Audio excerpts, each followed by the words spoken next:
ہلکی سی ہچکچاہٹ، شرمائے قدموں کے ساتھ وہ مائک تک آئی۔ سب کی نظریں اس پر جمی تھیں۔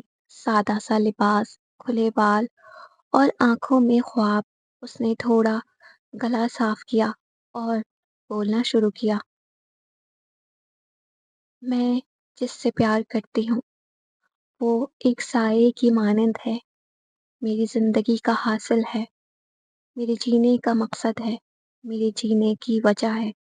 میں جس سے پیار کرتی ہوں وہ ایک سائے کی مانند ہے، میرے خوابوں میں اس کا چہرہ ہے، میرے سپنوں میں اس کا پہرا ہے۔ وہ مجھ سے دور رہ کر بھی صرف میرا ہے۔ میں اسے کیوں کہوں؟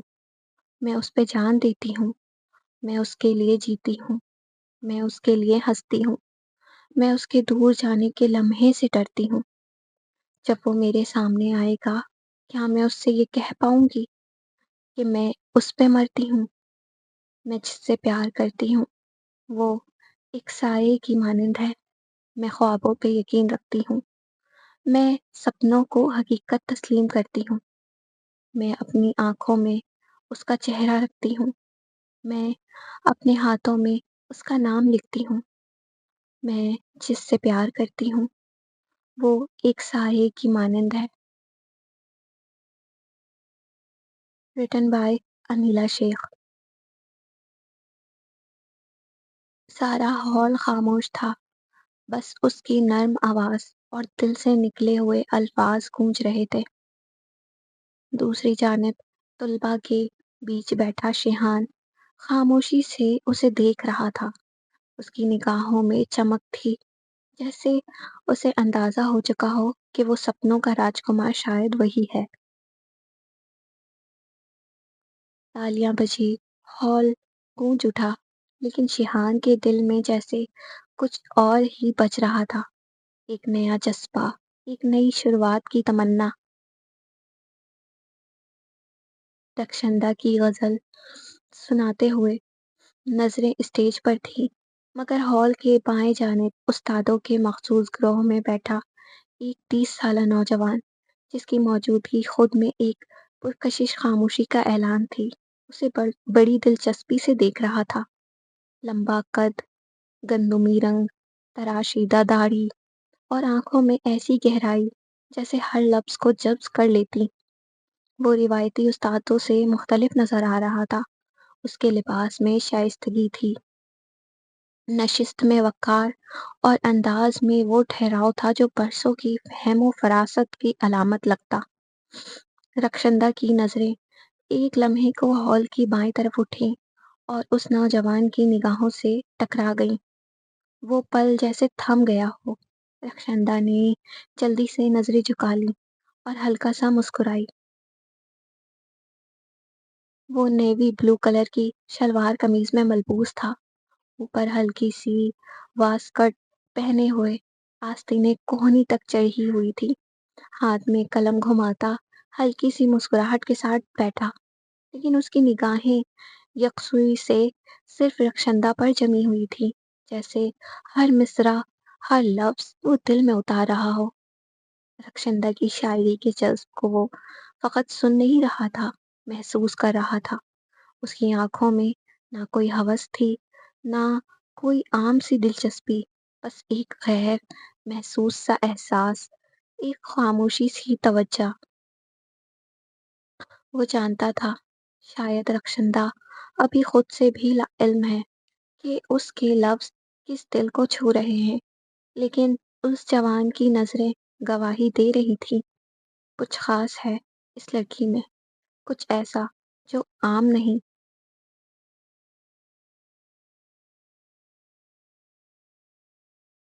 شام کا وقت پورے فلیٹ میں ایک خاص سی گہما گہمی لے آیا تھا۔ مہمانوں کی آمد کے لیے سب تیاریاں مکمل تھی۔ کشمالہ دل ہی دل میں بے حد نروس تھی، جبکہ اندلب مسلسل اسے سنبھال رہی تھی۔ ٹنگ ٹانگ، دروازے پر بیل بجی۔ ریحانہ بیگم نے تیزی سے دوپٹہ سنبھالا اور دروازے کی سمت گئیں۔ دروازہ کھولا تو سامنے عائد کے والدین نہایت وقار کے ساتھ کھڑے تھے۔ والد فخرالدین صاحب سفید شلوار قمیص اور واسکٹ میں نہایت باوقار لگ رہے تھے، جبکہ ان کی اہلیہ بلقیس بیگم زردی رنگ کے نفیس سوٹ میں گہری نظریں لیے ہر کونے کا جائزہ لے رہی تھیں۔ ریحانہ بیگم نے چہرے پر مسکراہٹ سجاتے ہوئے کہا، آئیے، خوش آمدید، آپ کا ہی انتظار تھا۔ انہوں نے آگے بڑھ کر گرم جوشی سے معائقہ کیا اور نہایت عزت و احترام سے انہیں لاؤنج میں لے آئیں، جہاں صوفے پہلے سے آراستہ تھے۔ خوشبودار قہوے اور نمکین بسکٹ ساتھ رکھے گئے تھے۔ فخرالدین صاحب نے ایک نظر پورے لاؤنج پر ڈالی، پھر بیٹھتے ہوئے بولے، بہت خوبصورت اور سلیقے سے سجا ہوا گھر ہے۔ ریحانہ بیگم نے شکر ادا کیا اور کچھ دیر رسمی گفتگو جاری رہی۔ عائد نہیں آیا آپ لوگوں کے ساتھ؟ حسن صاحب نے سوال کیا۔ جی نہیں، اسے ضروری میٹنگ اٹینڈ کرنی تھی، بے لچک سے انداز میں فخرالدین صاحب نے کہا۔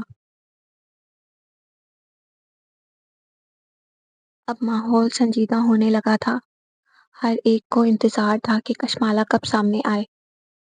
عائد کی بلقیس بیگم نے اچھلت سے کہا، اگر ممکن ہو تو کشمالہ کو جلدی بلا لیں، ہمیں کہیں ضروری کام سے جانا ہے۔ ریحانہ بیگم نے مسکراتے ہوئے کہا، جی جی، ضرور، میں ابھی بلاتی ہوں۔ ریحانہ بیگم قہوہ سرو کر رہی تھی اور حسن صاحب عائد کے والدین کے ساتھ بیٹھے خوشگوار انداز میں بات چیت میں مصروف تھے، جب اچانک عائد کے والد کی بات نے فضا کا رنگ ہی بدل دیا۔ انہوں نے نہایت تلخ لہجے میں کہا، کیا آپ لوگ اپنی بیٹیوں کو پہلے سے ٹریننگ دے دیتے ہیں، سکھاتے ہیں کہ امیر زادے کو کیسے پھنسائے جاتے ہیں؟ یہ جملہ ایسا تھا جیسے سارا ماحول ساکت ہو گیا ہو۔ ریحانہ بیگم کے ہاتھ میں تھامے قہوے کا کپ ہلکے سے لرز گیا، حسن صاحب کی پیشانی پر بل پڑ گئے، ان کے چہرے کا رنگ بدل گیا۔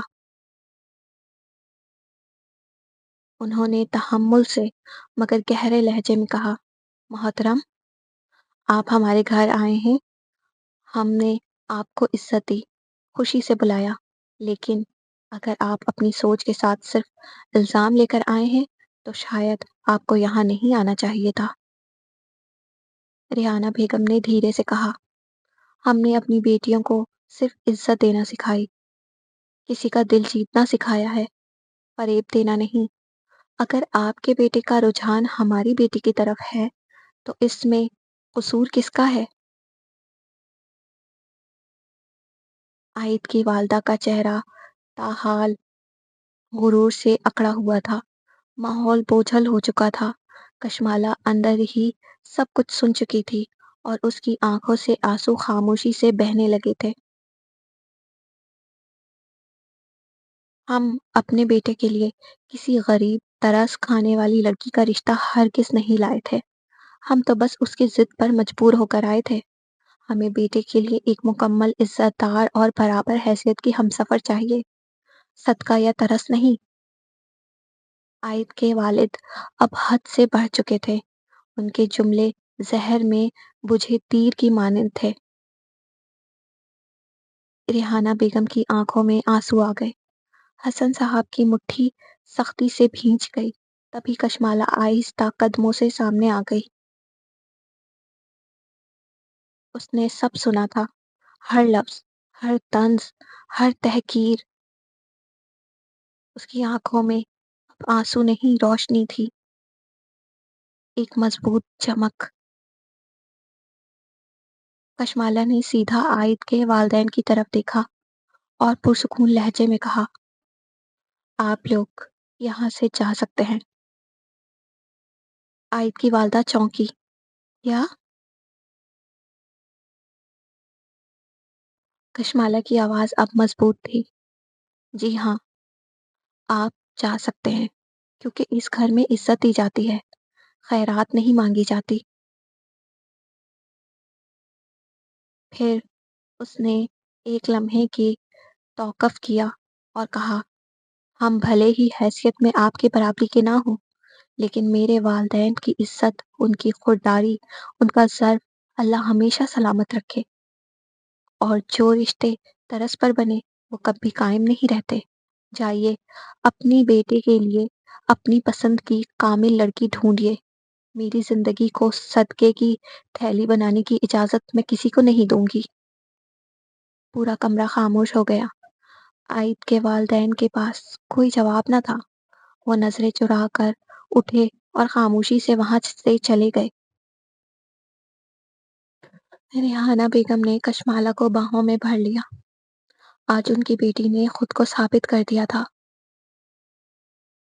آج کے ایپیسوڈ کا اختتام ہوا، تو آپ لوگوں کو یہ ایپیسوڈ کیسی لگی اپنی رائے کا اظہار کامنٹ سیکشن میں ضرور دیجیے گا۔ میں ویٹ کروں گی آپ لوگوں کے کامنٹ کا۔ آپ لوگوں کے پیارے پیارے کامنٹ آتے ہیں تو میرا دل بہت زیادہ خوش ہو جاتا ہے۔ اب ملتے ہیں نئے ایپیسوڈ کے ساتھ، اپنا بہت خیال رکھیے گا۔ اللہ حافظ۔